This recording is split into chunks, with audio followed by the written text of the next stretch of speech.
Ron DeSantis has officially entered the US presidential race, making the long-awaited announcement on Twitter.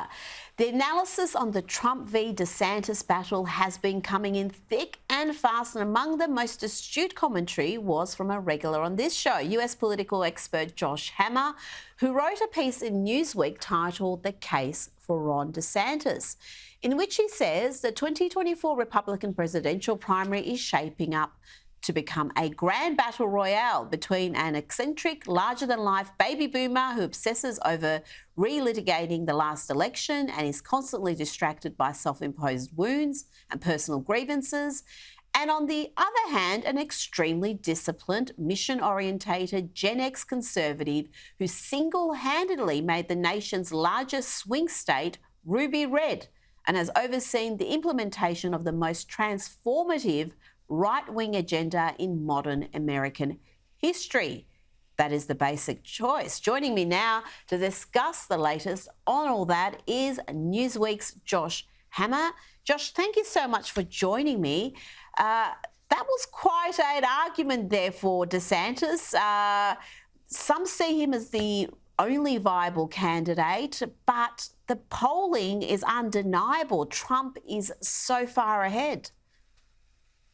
Yeah, look, I mean, from my vantage point here in Florida, I mean, I am one of the many people, as I said in that column that you've graciously flagged for the audience, I am one of many people, hundreds of thousands of people who have moved to Florida over the past 2, 3, 4 years, due in no small part due to the policies that Ron DeSantis has led here. I mean, he has been the tip of the spear in fighting back against the uniparty biomedical security state during COVID when it came to lockdown culture, when it came to vaccine mandates.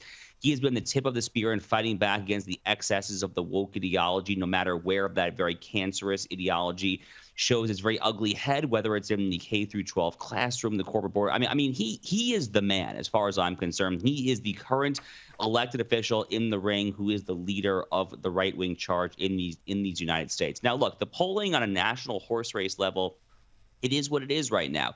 It's to be expected, frankly. I mean, Donald Trump is a former president. This is not a very common thing in U.S. politics to have a former president who runs again. The only other person in U.S. history who has done what Donald Trump is trying to do and have 2 non-consecutive 4-year terms was Grover Cleveland back in the 1880s, 1890s. So it's been a hot minute. It's been a little while since someone has done this. So it's a rare occurrence.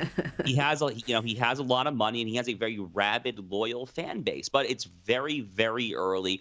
As far as money is concerned, DeSantis has roughly twice as much cash on hand as Trump has. He's got a record-breaking number of state legislator endorsements in the Iowa legislature. He's got a ton in New Hampshire, which is the second state to vote in our very chaotic system. So it's going to get very interesting very quickly. I would agree that Donald Trump is definitely the favorite right now, but I think DeSantis has a real shot.